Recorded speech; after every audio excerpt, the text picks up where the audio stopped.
Hello and welcome to Health Chat program. This is a program that looks at various health issues and other related issues concerning our health and our well-being. As you may be aware, our mind actually is the host of everything that we talk about on one's being. And so today we try to look at mental health, specifically owning one's mind. And I have a group here to talk about this issue, and we try to navigate through the big issues that concerns our mental health and our mental well-being. I will allow them to introduce themselves as we start the program today. Welcome to today's program.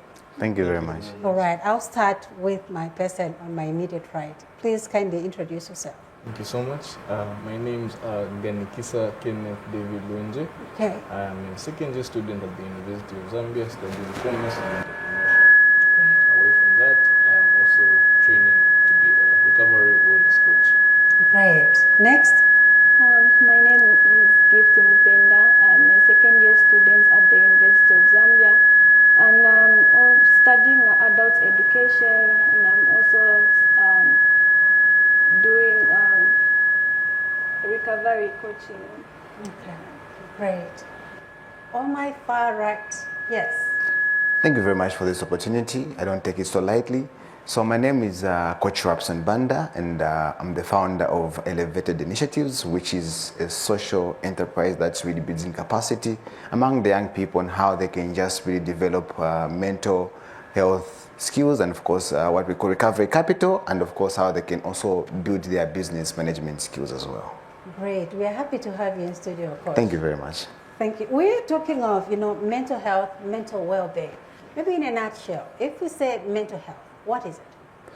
Yeah, it will be very much important to appreciate what mental health is. And Yes. for me to do that, I just want to run you through what the concept of mental health is according Yes. to the World Health Organization. And I'll be very much clear around that. So mental health, and I'll quote, mental health is a state of mental well-being that enable people to cope with stress of life, realize their abilities, learn well, work well, and contribute to the economy or to the community at large. So for us to really bring about economic development, holistic economic development, one of the key aspects that will stand out is what is the state of mental well-being of each and every person in that community. What is the mental state of people in a country? So if, like for Zambia, I would say, if you want to really actualize the 80th National Development Plan, one of the key components that will stand out is what is the mental well-being of our Zambian citizen. Right. Because that's a key catalyst that will help us to enhance any form of opportunity that might really come in our way. Not just really to talk about the potential of a community, but on how do we really go about exploiting the potential of the community. And mental health becomes a key critical component for us to actualize that. Sure. This is a space of mental health and mental well-being. But why is it important that we should be talking about this time and again? Because you have talked of, national development and all this, but why should we actually talk about this time and again? Yeah, we should also come just to realize that we are in a mental health epidemic, not just as Zambia, but as a globe at large. This is really a global crisis. So right now there's so much appetite in terms of how do we bring into awareness, and not just awareness, of course, how do we also bring an aspect of supporting and empowering the cities on how they can build what we call recovery capital, the ability for them to get access to their external resources and of course their internal resources, so that they are able to take to maximize with different types of opportunities that might come in their way, just to navigate those types of situations that might be crisis, chaos, and conflict. So, and why is it important for us to do that? Because that's one way we are going to bring about, prosperity in all areas of our lives. That's how now we're going to enhance productivity. So it's very much important because there has been an awakening that this is one of the global challenges. And the question is, how do we now provide systemic solutions to these challenges that we're basically facing as a globe? And that's the reason why we believe as Elevated Initiative, this is something that is very much important for us to prioritize, not just to talk about it, but how do we prioritize and how do we make sure that mental health related activities are part of the first agenda on each and every program that we're basically driving as a country. As a country, sure. Great. We're talking of mental health here, which is a very, very core issue when it comes to one's, human beings' mental health and mental well-being. We're talking of self-realization, owning one's, mind, self-realization. Gift, what can be your say on that one? Well, I think self-realization, when you look at mental health and self-realization, I find it to say self-realization is a point where you yourself understand who you are. Exactly. You must understand what are your weaknesses, what are your strengths, and how do you cope well with in terms of situations. Yes, so, and something else that I've come to realize is that knowing who you are is something that makes you be aware of certain things and how you deal with certain situations. Right. Yes. Great. David, we are looking at this issue, which is a core thing. You have spoken of you being in school, and there are so many things that we are talking of. We are talking of you being an academia as it is, meaning you have to concentrate so much on this core, to do with academics. But when you talk of a holistic person, which other spheres are we looking at for you to be a whole person or a complete person? Yes. Okay. Thank you so much for that question. Yes. And to answer your question, as we have gone about this training, we were introduced to the 4 different aspects that a human being comprises of. Okay. So we've got the spiritual aspect. Yeah.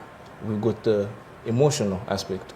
We also have the physical aspect or the intellectual aspect. Yeah. And the political aspect, which is also the social aspect. The social aspect. Yes. So to speak a little bit on the emotional aspect, which a lot of people have difficulties with.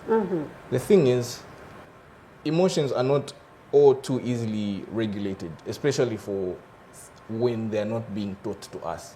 It's not something that is directly given to our attention. Mostly we will find that even as we go to school, it's focus on your academics, focus on your grades.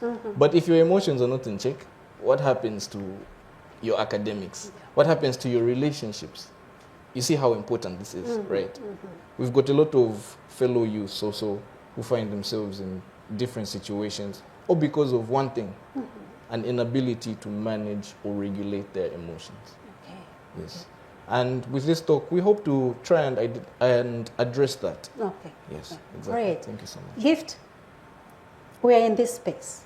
How should one handle stress? Or how should we respond to stress? Well, how should one handle stress? Well, I'll speak on my how I personally handle stress. Yes. Yes. Being in a stressful situation, I've come to realize that when I'm stressed out, I can't manage to even work on my academics. So what I do most of the time is I find myself first someone I can talk to, someone I'm free with, someone who has created a safe space for me. Then I talk about what I'm feeling. Sometimes most people, it's not because they fail to handle it, but it's because they don't have the platform to open up to someone and talk about what they are feeling. Stress is something that most people have looked down upon. They say, you can't be stressed, you're just a child. You can't be stressed, you're just a youth. But as we move on our day-to-day lives, we find to say, everything, sometimes even relationships, family dynamics, even the school at large.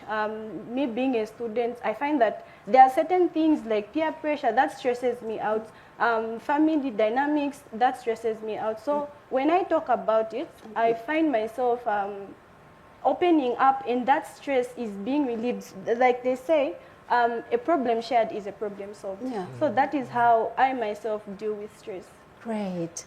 Coach Rabson, we're talking of this great initiative which you have come up with, training the youth on how to just manage and, come up and navigate through these issues that we are talking of, peer pressure, you can name them. Why did you think of coming up with such an initiative to train these young youths? Thank you very much. Being a person that I've got a mental health lived experience, one of the things that I came to realize was the truth that there were few spaces that I could really go to that could just really hear me out. And the other thing is that, of course, there's also stigma and discrimination. Yeah. And if you talk about mental health, you realize that, of course, it was something that wasn't accommodative for people to talk about. Many of the people used to run away from it. And because of the stigma that I faced, I realized that, of course, it would be very pivotal, not just to talk about mental health, but of course to empower people with evidence-based tools which they can use in order to build what we call recovery capital, on how do they get access to their internal resources, how do they understand who they are, how do they discover their purpose, meaning and values, so that even if they are really talking about how life should be, it's something that is really speaking to their heart, it's something that is really speaking to their values, it's something that is really speaking to the thing that they want to achieve. But if those spaces are not there, you find that now people won't be able to know how they can really, navigate trauma, how they can really even navigate pain and even guilt, not forgetting about shame, because you realize that this is some of the things that many people are going through. So we thought of, okay, how do we build a workforce, a mental health recovery workforce? And we have so much focus on coaching, recovery wellness coaching, which is not therapy, which is not counseling, but it's a skill set that one can use to influence a certain dimension of a culture.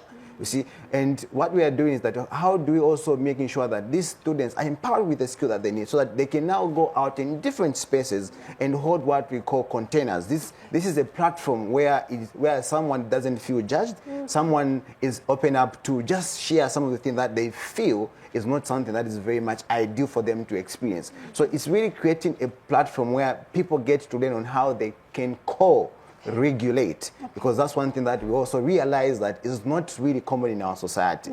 So our focus mainly is to build what we are calling an inclusive recovery spaces, where each and every person is welcome to recover from whatever issue that they're facing. It might not just be, drug and alcohol issue that I focus, but it might be shame, it might be anger, it might be maybe fear, it might be low self-esteem. How can one come in a platform where they are now able to navigate and rediscover themselves? So we thought that is something that is very much important, because young people currently are the ones that are facing a lot of challenges. You see, you are speaking about 65% of the Zambian population is among the young people. It's coming from the young people, not just in Zambia, even Africa as a continent. So how do we maximize on this huge resource?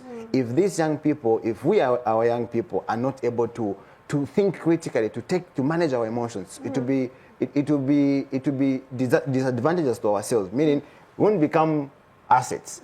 Will become liabilities. Liabilities, yes. In the land where there is abundance.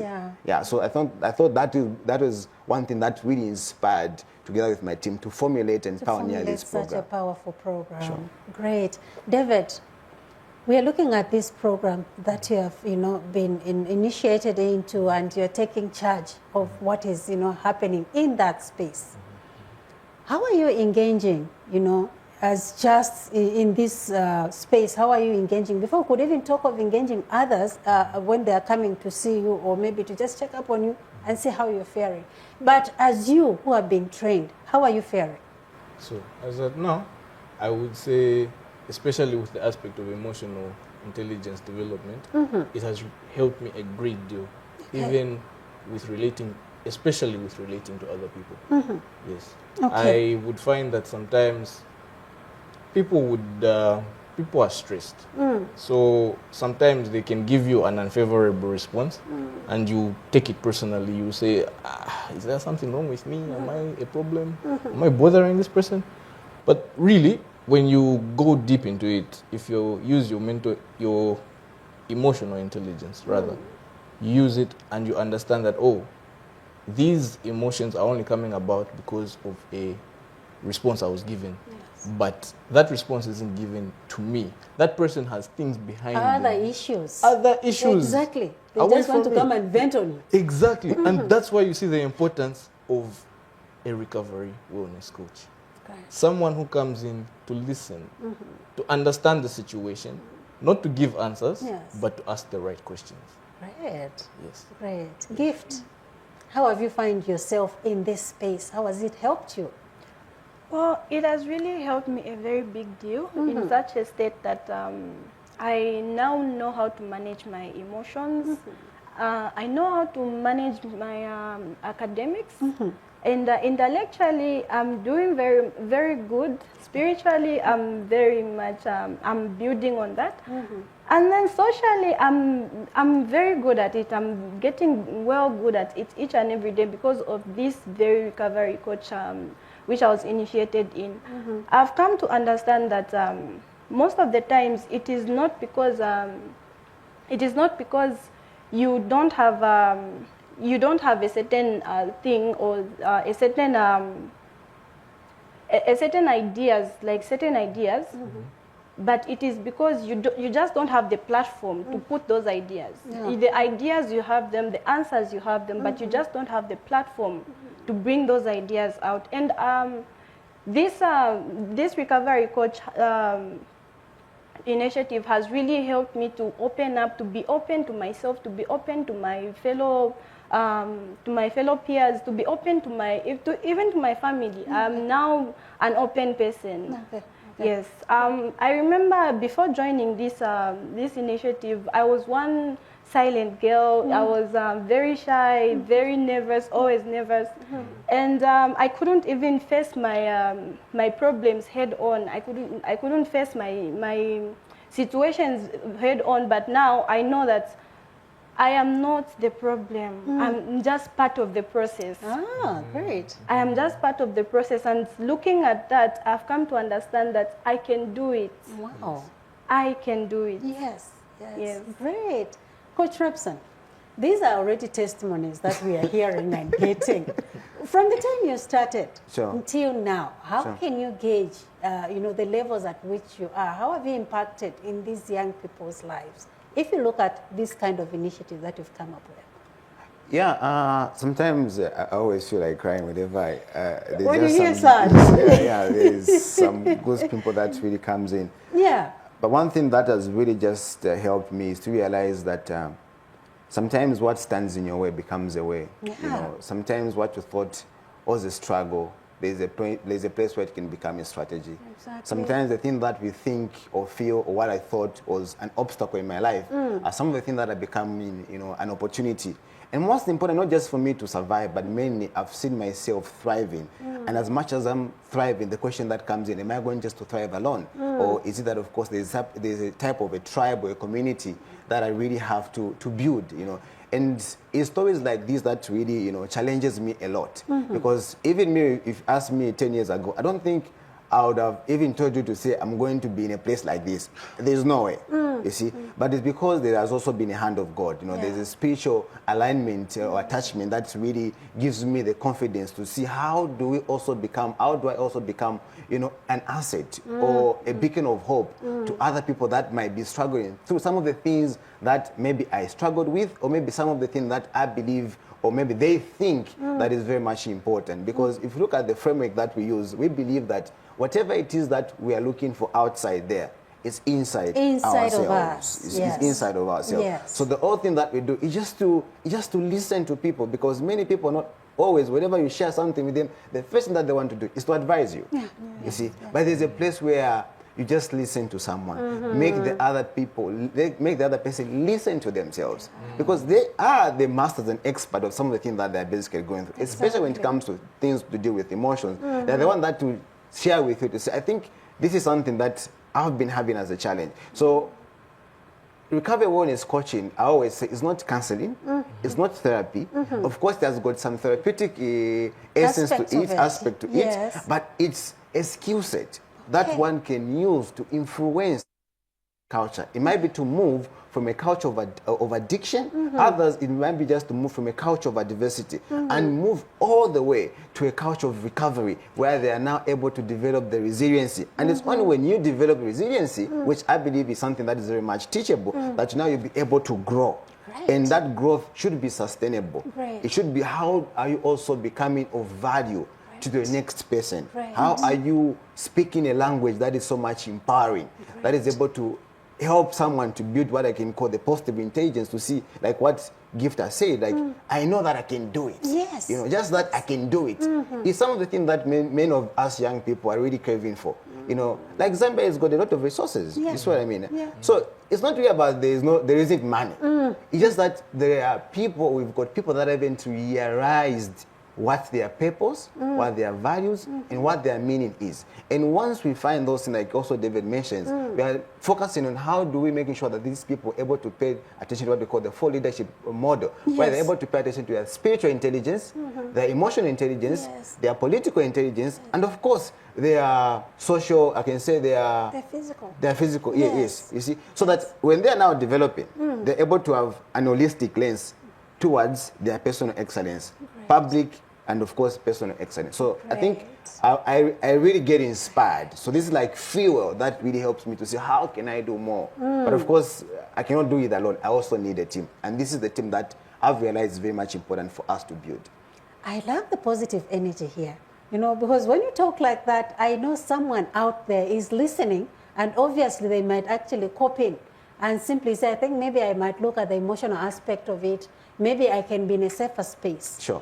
Looking at this, you know, as people, persons that have gone through this training, I know you have gained so much experience and all, everything that has to do with this training. How are we, you know, fitting in terms of allowing these other people to come and get and gain the same experience that we've had? Maybe I'll start with Gift. Yeah. Repeat the question. Yeah, how are we encouraging these other people, or how are we engaging other fellow youths or peers to come and be a part of what we have gained from Coach Rabson? Okay. How we are engaging or helping others. As for me, sorry, I really love to give an example of myself. It's very important, actually. So as for me, I am able now to interact with my friends. I believe that mental health it's something that is hidden. Mental health, most people, when they are going through certain things, they hide it from others. They just feel like, no, I'll be judged. But what I've come to understand is, if you create a safe space and you open up to them, they'll also open up to you. So I myself have become one person who's always opening up. Whenever I feel like there's something that is wrong, I will open up. Not necessarily that I am the one who's going through that, but because I've noticed there's something that my friend or my peer is going through, then I'll open up, telling them a certain scenario. And most of the cases, this has really helped me, and it has really worked for me in such a way that most people who feel like they feel like they are alone, I show them to say, even I have been through this. This is how I came out. I'm not giving them advice, or I'm not telling them that this is what you should, but I tell them that this is what I did. I found the answers within me, so can you. So I make a safe space for them so that they can also be able to find themselves, to find that which is in them, the answers that are in them. Yes. David, how are you engaging now that you have learned, you are a trainee, you know, where you have gone through this training and everything else? How are you engaging others to come and gain the same experience which you've gained? Okay, thank you so much. In all honesty, I'll speak for the boy child. Yes. Yes. We are very shy about this. Mental health. Yes. Mamuna nikulimba. Mamuna nikulimba. You struggle. No, you. Mamuna nikulimba. Mamuna nikulimba. You have to be strong, always strong. Yes. But it's not always like that. Like I said, sometimes you find even the actions that people take, they don't just take it because that's what they really feel they need to do. It's a coping mechanism. It's a way to run away from the real actual thing, the problems of today. You take a drink, you say, okay, let me forget my problems of today. But tomorrow you have the same problem, and you can't run away forever. At the end of the day, you find that people give their lives. And it's a very sad sight, in all honesty. But why is that? Why is that? We just don't have, like what my colleague said, we don't have somebody who's there to listen to us, who actually cares and understands that, okay, my brother, it's not always about giving advice. It's about listening. My brother, what's going on? You're not performing so well in school. What's going on? I know it's not always that you have to really know somebody to just care for them, you know? Sometimes you can just go and strike a conversation. Oh, my brother, I see you're not really doing too well here. What's going on? They will explain to you. Say, okay, so what's the best move that you can make now? because you know the position you're in. Yes. What's the best next move now? And you see that the answer actually comes out from them themselves. From themselves. You don't have to give to somebody that they know deep down. They know that, oh, this is what I should do. Okay. But they just need that, I would, for lack of a better term, I'll say a crutch maybe. Not really that you can't walk on your own, just for that direction, that stability. Okay. Exactly. Right. And so with that, it's really great. It also allows you just to practice your empathy. You know, as human beings, sometimes we seclude ourselves. We say, no, I'll do it myself. I'll handle it myself. But really, you can't always handle it yourself. Okay.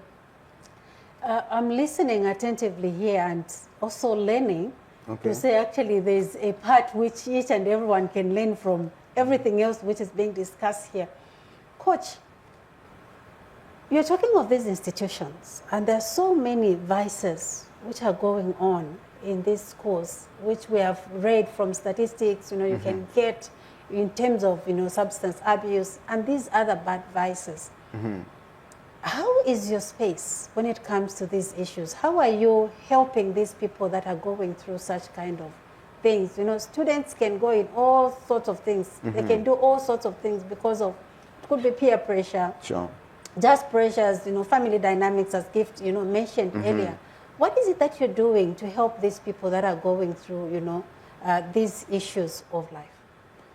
Yeah, thank you very much. Just recently, when I was having a conversation with one of the mothers, then one thing that she told me, she has a son. She has a son, a daughter at ONCES. Yes. So she told me to say, my daughter came to me and then she was explaining to me that there is a group that they have, and then in that group, they basically sell morning after pills.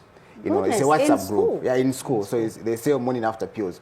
So, and then this is really a WhatsApp group. So in our thinking, it was like, okay, they're using a digital space for them to conduct this business. How about we also create a digital space where these students can come in and be able to just be exposed and share some of the things that they might be going through, and having someone that can just listen. Exactly. We are very much intentional about giving a platform for people to be listened to, because that's a commodity which we are lacking as a nation. Everyone wants to advise, everyone wants to talk, but few people want to give a listening ear.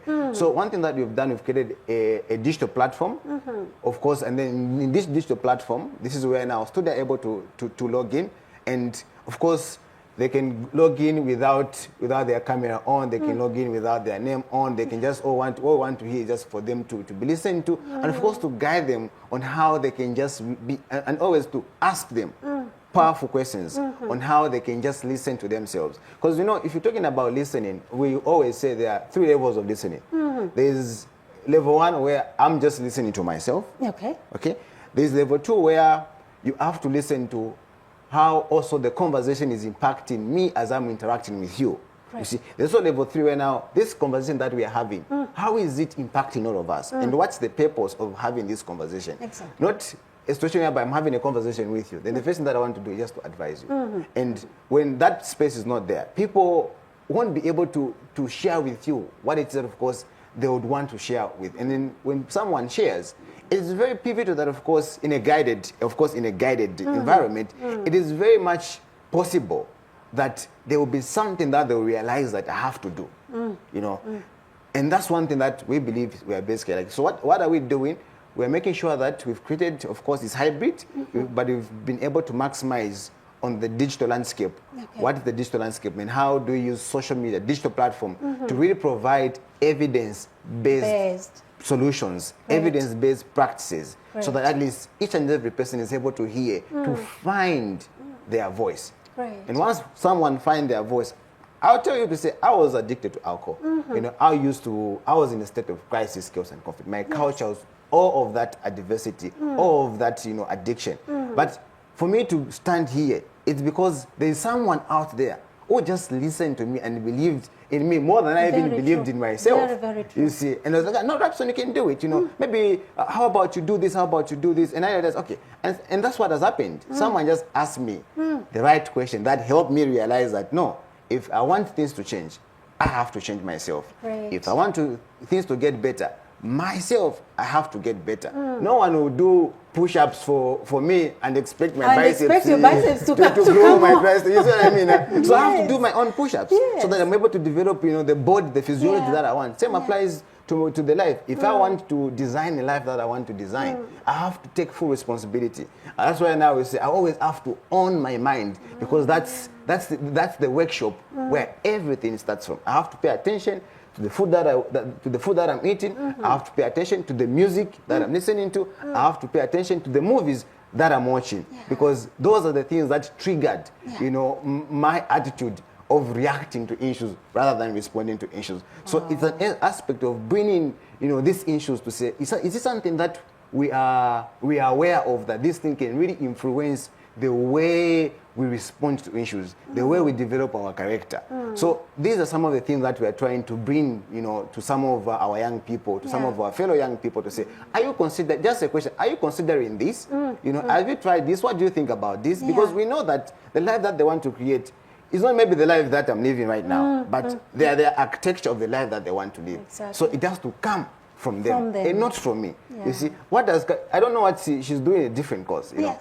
It has to come from her. And even me, I'm just now learning from her. I'm even thinking, is it what we taught you? I'm also learning from her. Even him, I'm also learning from him, and how we can have stability. You see, so it's one, how do we create a culture of learning, so that at least at the end of the day, we've got the capacity to support ourselves, to support our families, and largely to support our communities.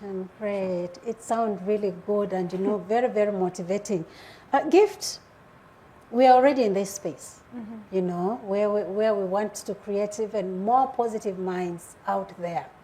How safe is our space? Can anyone come and talk to you and just feel at home to say, really, I'm talking to Gift here, and I know when I talk to Gift, at least I am safe. I will not hear my story next to, from David. Immediately I'm from talking to Gift here. The next moment I'll hear, Gift is, did you hear? This person came to me and they were saying this and that. Is our space safe? Well, our space is very safe. It is very safe. I can give it a 99.9% safe. Wow, okay. Yes, because you can come to me, you can come to Coach Rabson, you can come to my fellow colleague here, and you can express yourself freely. You say what you're going through, how you're feeling, everything, and it ends there. Most of us, I remember one time before, I think that should have been 2015, 2016, I once called a friend. I was like, I'm going through this. Instead of them helping me, like listening to what I'm saying, they started giving me advice. And I still remember up to this day what I told them. I came here for your ear and not your advice. Okay. And then they shut me out. Yes, they were like, okay, then since you already have the answers, you can stay. So I've come to understand to say, when you create a safe space for others, it is easy for them to find their own truth in that space. And so this space, it is very safe. Very, very safe. Very safe. I know we can go on and on and on when it comes to issues to do with mental health. But David, in closing, what would be your word to that fellow student, to that fellow youth out there? When you talk of, owning one's mind, what would be your word to them? Well, my word would be, at the end of the day, in life, you must understand that God has given you one thing, one gift, that can make or break your life. That's your mind. Okay. Your mind is your sword. If you do not wield it with a heart that is looking to go towards growth, further development, and positive impact, you will find yourself on the road to destruction. Great. Yes. Great. Gift, your last word to that, you call them mamas? Mamas. To that mama out there, what would be your word to them? So my word to my fellow mamas, and also the monks. The monks, even the monks, yes. Yes, is know your truth. Find your worth. Your worth is within you. The answers you are seeking are within you. Right. And the platform, and there are so many platforms like this one you can open up. You are not alone. We are all in this world. We are all in this together. Great, great said there. Coach, I want to own my mind. Sure. Yes. Where should I be? What should I do? And what would be your word to that youth who is under addiction of any substance that you would think of? And those ones who are even sending, adverts of morning after pill. Morning after pill. What would be your word to those youths? Yeah, I think one of the things that is very much important to appreciate is that recovery is possible. Right. But however, for recovery to be possible, you also have to accept the truth that there is an advantage in every trouble that you might encounter as a person. Yeah. So instead of asking, why me? Why am I going through? There's a place for us to ask ourselves, why not me? You see? And it's asking ourselves such kind of a question that now we become curious in terms of being able to develop the capacity required, to design the life that we want to design. You see? And for those that are doing business, that I believe for me is something that is very much, a crisis to humanity, is that there is a lot of opportunities that are out there. Yeah. You see? There's a lot of business opportunities that are out there. So it's very much important for us to question ourselves, this business that I'm in, how is it affecting the planet? How is it affecting the people? And how is it also making sure that at the end of the day it's able to give me the profit? Yeah. But it has to add value to all these aspects, that I've mentioned. Yeah. So one of the things is, one of the highlights that I can just say is that there is a reason why we are in existence. Exactly. There's a reason why we are in existence. And it is our role or our responsibility to discover what is that thing that I was born for. And everyone has got a mission. Everyone has got a platform for their relevance, to be experienced from other people. I always say, I didn't know that I would even be here. It's not something that I thought, I had already disqualified myself off, you see. But I started building capacity and believing in myself and believing that there's something that I'll be able to do on this world before I go, And it's that understanding that sometimes really empowers me. Right. And even now as I'm speaking, I'm intentional, in the sense that I always have, even me, I've got people that I talk to, you see what I mean? Yeah? So creating a system, being intentional about creating a system that can just help you recover is something that is very much important to consider. Great. Indeed, there's a reason for each and every one of us to be alive at this moment. God actually created us for that single particular purpose. Sure. Thank you so much for appearing on today's program. We're so grateful that you came and shared all these insightful, ideas. Thank you. Thank you so much. Well, viewers, we've come to the end of today's program. We were looking at the issue to do with mental health, that is owning one's mind. It's very important that we look out for these issues, for it springs out from that which we have in the mind. Behavioral change, you can name it, all comes from there. If we decide, definitely a positive thing will come out of that. I had on set Coach Rabson. I had Kenneth Lwenje, who is a trainee recovery coach, as well as Gift Mupenda, also a trainee recovery coach. From me, Faith Mutale, and the entire production team, until next week, it's goodbye for now.